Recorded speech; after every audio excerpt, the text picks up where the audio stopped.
السلام عليكم، مرحبا بكم في القناة ديالي. حنا كنتواجدوا دابا في الواد ديال تطوان، واد مرتي اللي في دخلة تطوان وراء اوتيل بالوما. هاد الواد هذا الصراحة كيأسف به في شي امور بالنسبة للحيوانات هنايا. الطيور هذه اللي كتجي لهاد الواد هذا واللي كتغذى على هاد الفطريات اللي كيكونوا في الواد، الا على الربيع ولا داك الخز ما يسمى.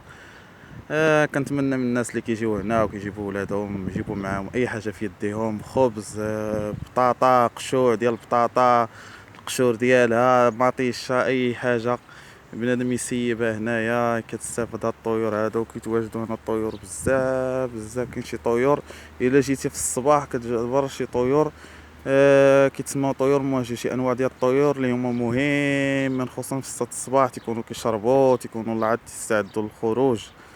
الصراحة هنايا اليوم انا جبت معايا اللي قصب الله هنايا الطرماق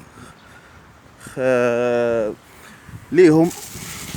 جبت هنايا معايا الزيتون ها هو، وجبت معايا هنايا شوية الراوس، وهنا الدجاج.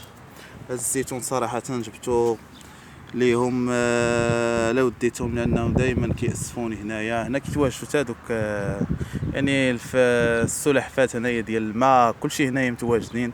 يعني هما خلق من خلق الله، مساكن هنايا ما كياكلوش على شي حاجه غير على هادشي ديال الربيع والمسائل.